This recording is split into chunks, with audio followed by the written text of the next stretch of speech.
Hey everybody, welcome back. We got another one here that we're working on today. This is a Dormeyer model 5001. It does have a handle. It was shipped without the handle just to keep anything from happening to it because, you know, they break easy and they're pretty hard to find. So it was better off being shipped without the handle. I'm going to go ahead. I'm going to plug this in. I know this one is getting a full powder coat restoration on it, and you notice it went dark when I plugged it in. So it's obviously got some kind of a short to it. So I'm going to have to go hit the breaker, and I will be right back. Alright, so we're not going to plug this in and see how it runs. There's obviously an issue with the cord here, something shorting out in it. But, you know, it is what it is. We'll take it apart, we'll find out what's going on here. So I say we get right into it here. The screw seems a little bent here.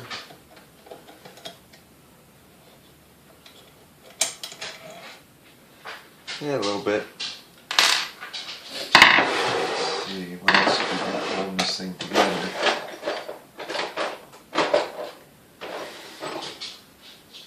I'm not sure if this is attaching it to anything or not, but I'm going to pull it out anyways. I think it's just a screw for the handle. But it's got to come out for powder coat. Alright, we got a little nut up here ready to get off.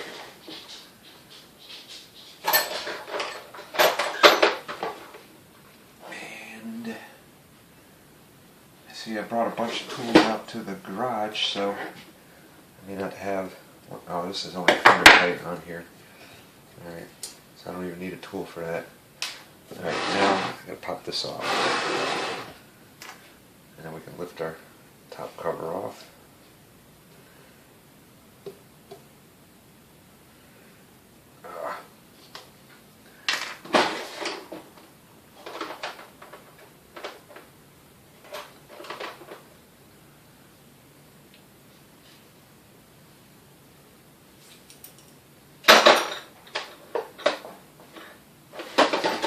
Sure if this is the right bit that I want to use for this. Nope.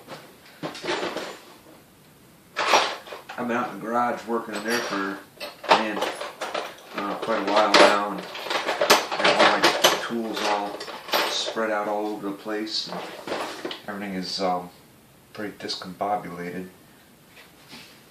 Let me just find a tip for that.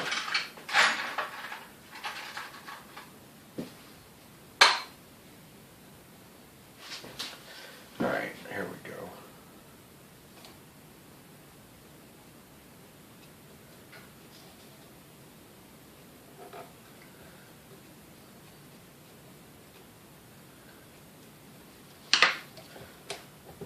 I don't really believe I can screw that anymore.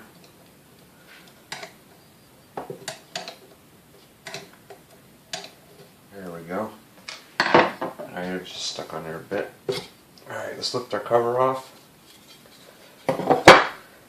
And right away I can see, let me tilt this back and give you guys a good view, I can see why it's popping breakers.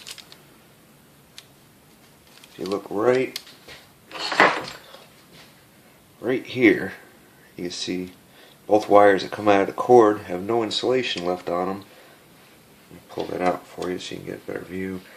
See right here, there's no insulation left on these at all. And they're just touching right here, so it's just shorting everything out as soon as you plug it in. So it's getting a new cord anyway, so I'm not going to worry about it too much. You know, we're just going to cut this one off, and I'm going to assume that this thing probably runs. These old things always seem to run,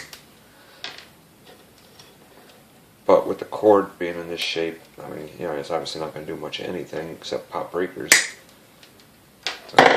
Cord is definitely a safety issue there. Alright, so now we've got all of our leads, and I'm going to take this off the base here. And I'm going to pull our screws out from the bottom here, and these are, let me zoom back out for you guys. And you can see these two screws here hold the whole motor housing So the outside is just a shell basically, and the motor housing is a whole entire separate shell. It houses motor gears and all that, which is pretty nice. You know, makes it pretty easy to work on.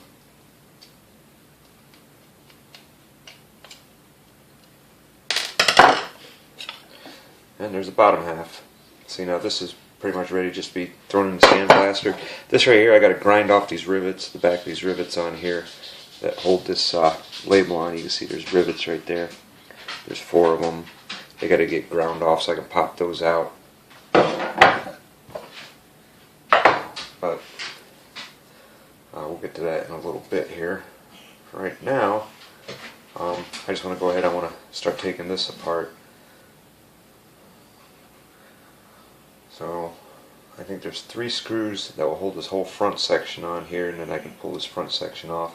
There's also the gearbox right here. This gearbox is, I'm going to set this down and point the camera down for you. The gearbox is pretty similar to a lot of the other Dormeyers. There's really not a lot of difference in that. You've got, you know, your threaded nut rod bolt thing here, whatever you want to call that, and 2 screws that hold the gearbox cover on. The only thing is the ejector mechanism that's on the other ones that's in the handle there, it doesn't apply to this one. I mean, you won't see that kind of ejector on here, you know, with the little fork rod that goes down through here.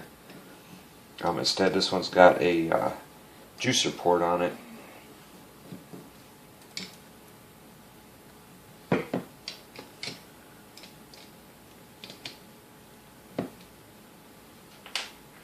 And it does have, like all the other Dormeyers, it does have the front PTO output there. So let me go ahead and see if I can just lift this off of here. Let me get something to put these greasy parts on.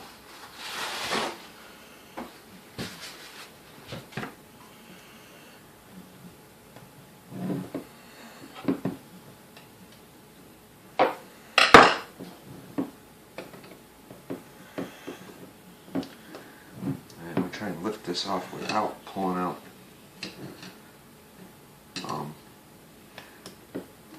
these shafts with it.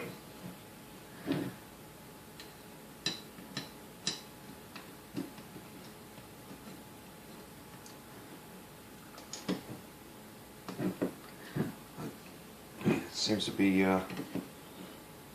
hooking these shafts pretty solidly.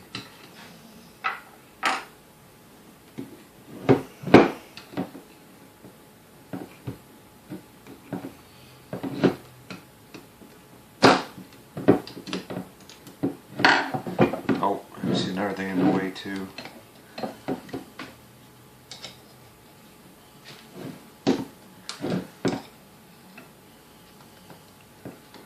Got a screw right here.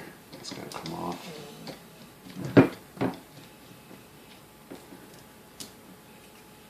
Just set that aside. Let's see if we can't get this to come off.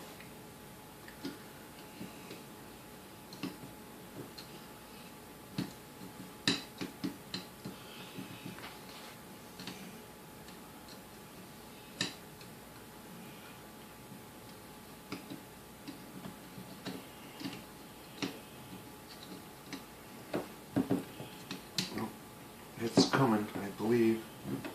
There we go. Alright, there's the top piece of it. Basically the gearbox cover. And it's got a bunch of this thick grease that's almost like wax now.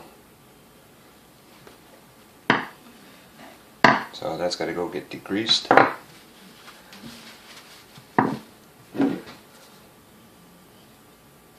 Let's see if we can get our gears to come out of here. Not sure that they'll come out until we get out the armature on this. So, you know what, we'll go ahead and we'll pull our armature out of here now.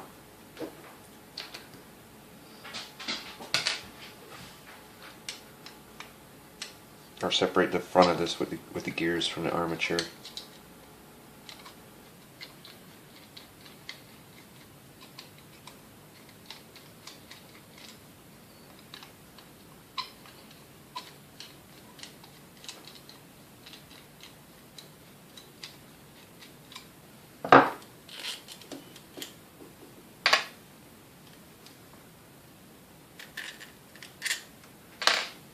I think the fact that this has everything, motor in a separate shell, and then you've got your outer body on top of that is another reason why these things seem to be pretty quiet when they run too.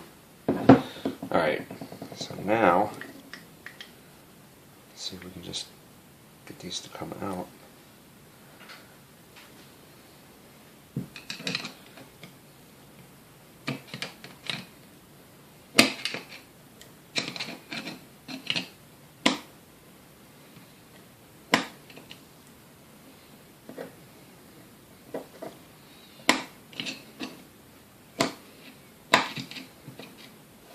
I can't really get a good grip on these to get them out.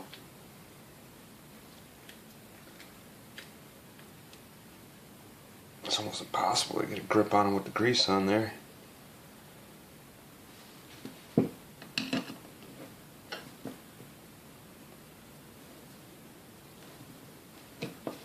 Alright, I'll work on those later.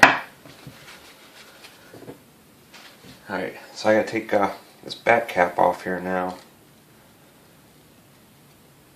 which is held on with two nuts.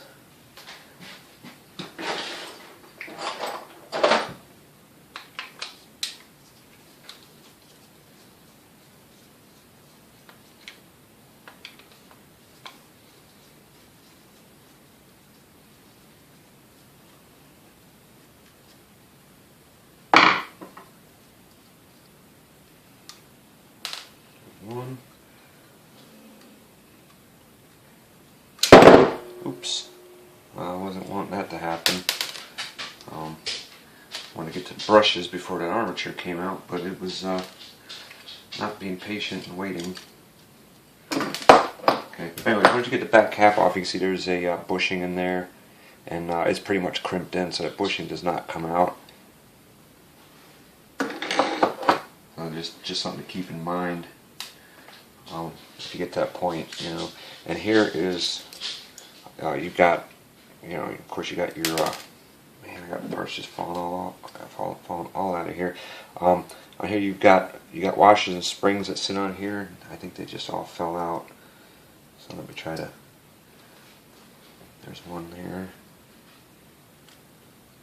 Let me see if I can find the other one that would have just fallen right down here.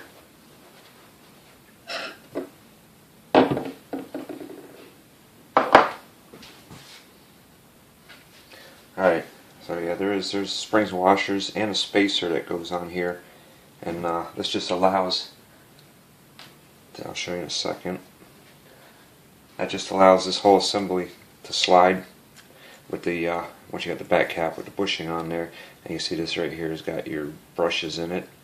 I'll have to check the length of these brushes. They look like about,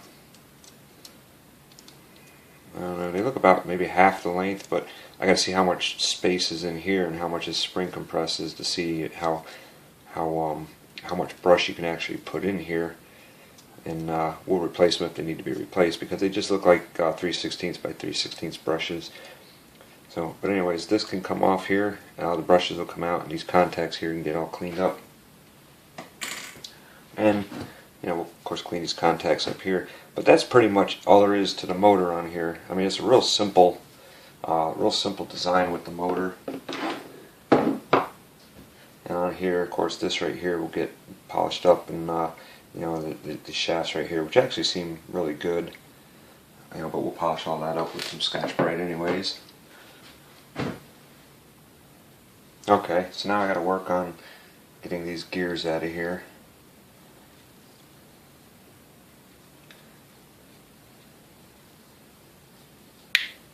There we go. So I just need to get a little more leverage from underneath here with the screwdriver. And you see we can get this all cleaned up now. Get all the old grease off of there, re-grease this. There's a bearing here. It's going to have to be re-greased. So I'll set that there with the greasy parts. And then we've got one more shaft we got to get out of here.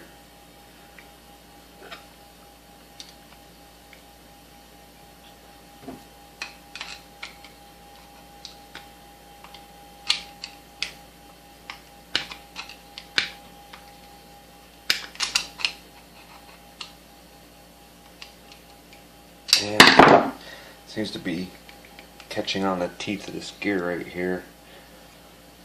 So, but anyways, that's you know, I'll get this out of here in a little bit. I'm not going to spend too much time on it on camera here. And then now all we got left is the base to take apart. You see the turntable comes right out. So we set that aside. And if you look under here, it's got the same deal with the feet on it. These things just get so dry and crumbly, and they break right off. So we'll replace the feet on here. We've got, you know, some weather stripping that we put in there for that. This one actually looks like the bearing can come off, so I'm going to take a look and see about that. But we can definitely separate this neck from the base here.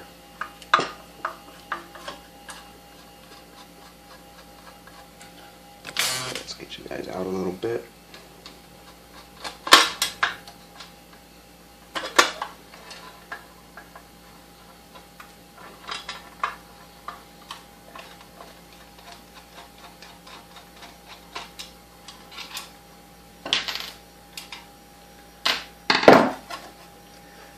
These Dormeyers, like I said, they're not really a complicated machine, but there's more. Some of it has a little more involved than like your Sunbeam. Getting to your motor, you know, you could disassemble your entire motor easy enough. You see, there's not really a lot of parts to it at all. But on the body itself, though, there seems to be quite a bit more involved in it. And you know, just the fact that this right here alone is riveted on makes it a little bit more of a challenge as well. Alright, now you remember on the other Dormeyers where you've got on the bottom you've got your big screw and your two smaller like set screws that have a spring and a ball behind it. This Dormeyer is the same way, except being down at the base, it's up here in the neck. So this thing right here, I'm not sure if it will turn because I don't have no leverage on it. But basically this is for your bolt adjustment. It'll rotate on here, which I think is like really cool. So we're going to go ahead and we're going to separate these. Or I think so anyways. Oh, wow.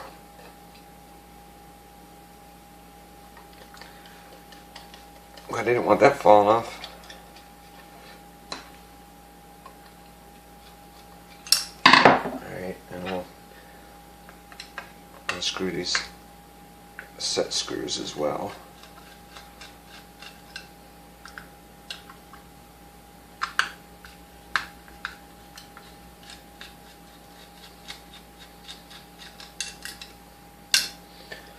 Alright, so now we can separate these two halves. Here's the little bearings that fit into, you know, when the spring push up, they fit into these slots right here, and that's basically what locks that in. Here we've got the two set screws and then the screw that holds it all together. Look at our springs out of here now. Okay, we've got one spring. Not sure where the other spring is at. There it is. Spring number 2. And they got some corrosion and stuff on them, so we'll have to get those cleaned up. But now we'll have to just press this out of here. This pin right here is basically what all it does is this hooks to it like that. Now you get your thing in there, and that will hook underneath there to keep it from tilting forward. But this one will come out, so we can pull this off. And we'll probably, just so this is, because this is bare metal, we'll probably push this one out as well, just so when we put it back in, it's not powder coated like the rest of this, and it'll have that original look to it. But alrighty, well, that's pretty much the teardown for now. Like I said, I got to grind off a couple ribbons, pop that out, get this pin out of here, and then finish disassembling. Of course, the gearbox here. I think I might try and get a bunch of grease out of there first in the process, and then work on it. But anyways, we'll be back after we get all of this disassembled, cleaned up, and powder coated. We'll be back and put it all together. So we'll catch you guys then. Alright, we're back. We got this Dormeyer all wrapped up here. As you see, we got the label cleaned up on it here, this metal label, and you know, got everything back together. All these shafts were polished up, the armature was polished up, gearbox is filled with new grease. Brushes were good. I mean, you know, I did check them with another set of brushes, and I couldn't fit them in there and get them on the armature, so I put these original brushes back in there. So that means that they're just not like long like you see the Sunbeam. They're a little bit shorter just because of the room that they have in there. But we got new feet on the bottom here. Let's see if I can show you that. Got our turntable lubricated and ready to go. The only thing it needs is the handle. When it gets back to the owner, they can put the handle on it there. But other than that, everything else is pretty good to go. These are kind of simple in a way. They've got a real simple speed control mechanism. You know, you don't have all your resistors and capacitors and centrifugal thingamajigs and all that. It's just one lever that moves on there, and there's right now, without the RF filter, there's only 2 wires coming out of the motor that hook to the cord, and that's it. And then we did put a grounded cord on there, so it's now grounded out. But anyways, let's go ahead and let's fire this thing up and listen to what it sounds like.